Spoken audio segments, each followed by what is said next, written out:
सबसे पहले दिन यहीं आए थे। जब भगवान गाय चराने के लिए आते थे तो कंस उनको मारने के लिए नए नए राक्षस भेजता था। कंस ने एक राक्षस भेजा था, बक्सासुर, जो कंस का चचेरा भाई था।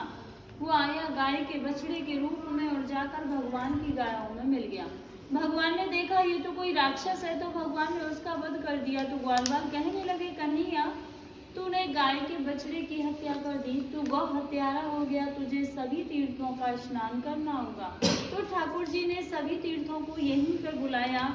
बाहर एक कुआं है सामने, उसे अपनी बंसी से प्रकट किया, उसमें विराजमान हुए। तो सभी तीर्थों ने अपना रूप धर के भगवान को स्नान कराया। जब भगवान की शुद्धि हुई थी तो इस कुएं में सभी तीर्थों का जल है। जब कभी भी सोमवती अमावस्या होती है तो उस दिन इस कुएं का जल सफेद हो जाता है। जिन माता बहनों की संतान नहीं होती हो, गर्भ खंडित हो जाते हो, तो वो यहाँ आकर इस कुएं पे स्नान करें, इस मंदिर में मनोकामना बोले तो उन्हें संतान की प्राप्ति होती है। दूसरी लीला है राधा कृष्ण के विवाह की, जो बहुत से भक्तों को नहीं पता कि राधा कृष्ण की शादी हुई है। पता इसलिए नहीं क्योंकि ज्यादातर भक्त भागवत सुनते हैं और भागवत में इसके बारे में कोई जानकारी नहीं आती। हमारे 18 पुराण हैं, उनमें से एक आता है ब्रह्मवैवर्त पुराण। उसमें दिया हुआ है कि एक दिन नंद बाबा कान्हा जी को अपनी गोद में लेके यहाँ भंडीर वन में गाय चराने के लिए आए। गाय चराते चराते अचानक से मौसम खराब होने लगा, आंधी तूफान आने लगा, जोर जोर से बारिश होने लगी। तूफान की वजह से पेड़ की डालियां टूटने लगी। तो नंद बाबा घबरा गए कि मैं अपनी गायों को लेके कैसे पहुंचूंगा घर, अगर नहीं जाऊंगा तो इस छोटे से बालक का क्या करूं, ऐसे सोच विचार कर रहे थे। तभी बहुत जोर से बिजली की कड़कड़ाहट उठी, तो उससे भयभीत होकर कान्हा जी रोने लगे और नंद बाबा के कंठ को पकड़ लिया। जब कान्हा जी रोने लगे तो वहां पर दिव्य वेश में राधा रानी प्रकट हुई, जिन्होंने नीले वस्त्र पहन रखे थे, नील मणि का मुकुट धारण कर रखा था और नील कमल को हाथ में लेके चली आ रही हैं। उन्हें आंधी तूफान बारिश का कोई भय नहीं है। जब नंद बाबा की उन पर नजर पड़ी तो उन्होंने देखा कि उनके चेहरे पर हजारों सूर्यों के समान प्रकाश था, जिसे नंद बाबा सहन नहीं कर पाए और वहीं पर मूर्छित होकर गिर गए। तो राधा रानी सोचने लगी कि बाबा तो मेरे इस तेज को नहीं सह पाए, उस तेज को शांत करती हैं और साधारण वेश में जाके नंद बाबा के पास खड़ी हो गई। जब नंद बाबा की मूर्छा जगी तो वो पहचान गए थे कि ये स्वयं राधा रानी है। तो उन्होंने उनकी स्तुति करी। तो राधा रानी कहने लगी, बाबा जिस रूप के दर्शन मैंने आपको दिए थे, इस रूप के दर्शन मैं किसी को नहीं देती। आपकी भक्ति से प्रसन्न होकर मैंने आपको यह वरदान दिया था और यह बात गोपनीय ही रहनी चाहिए। तो नंद बाबा कहने लगे कि मुझे तो पहले ही मेरे गुरु गर्ग मुनि ने आप दोनों के बारे में बता दिया था। जब लाला का नामकरण हुआ था तो उस दिन 27 नाम रखे गए थे कान्हा जी के, उसमें से 17 नाम राधा के ऊपर थे, जैसे राधिका वल्लभ, राधा दामोदर। तो नंद बाबा कहने लगे, गुरुदेव ये राधा कौन है जो तुम बार बार मेरे लाला के आगे राधा शब्द जोड़ते हो? तो उन्होंने बताया कि ये वृषभान की बेटी है, आदि शक्ति, और इसका नाम राधा है। तेरे लाला का विवाह राधा के साथ में होगा, उसमें न तू होगा न वृषभान होगा, ये तो केवल देवताओं के मध्य में होगा और भांडीर वन में होगा।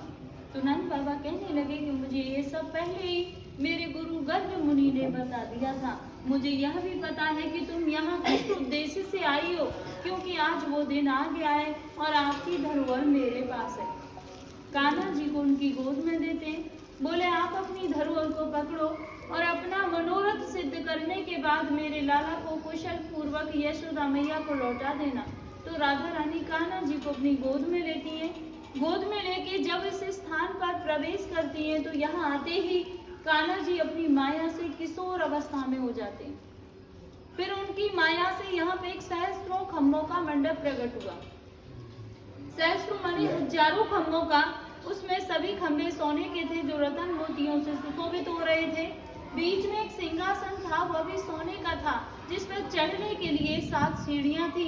तो राधा कृष्ण दोनों से सिंहासन पर विराजमान हुए। तभी ब्रह्मलोक से ब्रह्मा जी आए और अपने कमंडल में से जल लेके राधा रानी के श्री चरण कमलों को धोया और उनसे उनके चरणों की भक्ति भक्ति का वरदान प्राप्त किया। फिर पूरी वैदिक रीति से उन दोनों का विवाह कराने लगे। तो विवाह में जब वेद मंत्रों का उच्चारण शुरू किया तो उसकी ध्वनि आकाश में गूंजने लगी। आवाज सुनकर सभी देवी देवता आ गए और देखकर बड़े प्रसन्न हुए कि आज तो ठाकुर जी का विवाह हो रहा है। पुष्प वर्षा करने लगे उनके ऊपर। विवाह में सारी रीतियां हुई थी, जैसे वेद मंत्रों की, हवन की, फेराओं की। तो लास्ट में विधि होती है मांग में सिंदूर भरने की। जब तक सिंदूर नहीं भरा जाता शादी मान्य नहीं होती है। तो आप यहाँ पर सभी ध्यान से दर्शन करके जाना। यहाँ पर ठाकुर जी राधा रानी की मांग में सिंदूर भरते हुए। हाथ देखना ठाकुर जी का राधा रानी के सिर के ऊपर है, ऐसे चुटकी बनी हुई है हाथ में इस तरीके से। ये पूरे विश्व का एक ही मंदिर है जो भगवान के ऐसे अद्भुत शादी के दर्शन यहाँ होते हैं। नहीं तो जहाँ भी दर्शन करोगे बंसी बजाते हुए करोगे। यहाँ पर ठाकुर जी के हाथ में बंसी नहीं सिंदूर है, मांग भरते हुए। सिंदूर भरने के बाद में जब विवाह संपन्न हो गया तो जो ब्रह्मा जी थे वो अपने ब्रह्मलोक को चले गए, जो देवी देवता थे वो अपने देवलोक को चले गए। जो उनकी माया से यहाँ मंडप प्रकट हुआ था वो भी यहाँ से अलोप हो गया। राधा कृष्ण दोनों अकेले रह गए। देखते ही देखते कान्हा जी फिर से बाल्य अवस्था में हो गए। जैसे लेके आई उसी अवस्था में फिर से हो गए। अब यह देख के राधा रानी रोने लगी और कहने लगी, हे प्रभु यह कौन सी लीला रच रहे हो? मैं इस लीला को नहीं समझ पा रही कि अभी अभी तो आपने मेरे साथ विवाह रचाया था। यह कौन सी लीला है कि मैं तो तरुण अवस्था में हूँ और आप बाल्य अवस्था में हो। इस वियोग को मैं सहन नहीं कर पाऊंगी प्रभु। तभी आकाशवाणी हुई। तो आकाशवाणी द्वारा कान्हा जी कहने लगे, हे राधा रानी, जो तुम्हारा वास्तविक शरीर है वो तो हमेशा यही रहेगा भंडीर वन में, और जो तुम्हारा छायारूपी शरीर है वो तुम्हारे महलों में चला जाएगा और मैं आपसे नित्य रात को यही मिलने आया करूंगा। तो इतना सुन के राधा रानी बहुत खुश हुई और कान्हा जी को अपनी गोद में उठाया और जैसे नंद बाबा से वादा करके आई थी कुशल पूर्वक यशोदा मैया के पास छोड़कर वापस आई।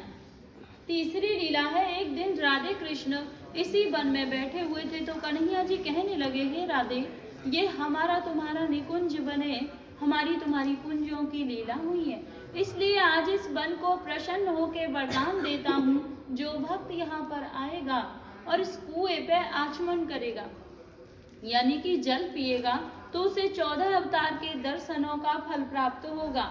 कुआं पे स्नान करेगा तो उसके जाने अनजाने के जो भी पाप हैं सब नष्ट हो जाएंगे।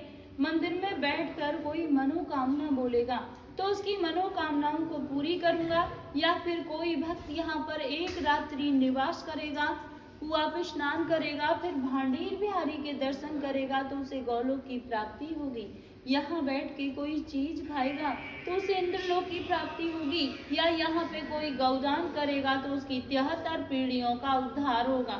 इतना सुनने के बाद राधा रानी घबरा गई और बोली, हे प्रभु, आपने तो इतने वरदान दे दिए, इतना होने पे तो यह भक्तों की इतनी भीड़ हो जाएगी, 24 घंटे भक्त रहेंगे, हमारे तुम्हारे मिलने में बाधा पड़ जाएगी।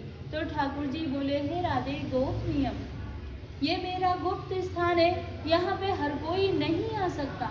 जिसके ऊपर मेरी विशेष कृपा होगी वही भक्त यहाँ पे आ सकता है, अन्यथा हर किसी को मैं यहाँ आने नहीं दूंगा। तो जब जिन भक्तों के ऊपर ठाकुर जी की विशेष कृपा होती है वही भक्त यहाँ तक पहुँच पाते हैं। बोली राधे राधे। तो ये एक विवाह का मंदिर है। तो यहाँ राधा रानी के कन्यादान का दान होता है। कन्यादान में जैसे साड़ी, श्रृंगार का सामान राधा रानी को भेंट किया जाता है जो पहली बार आते हैं। जैसे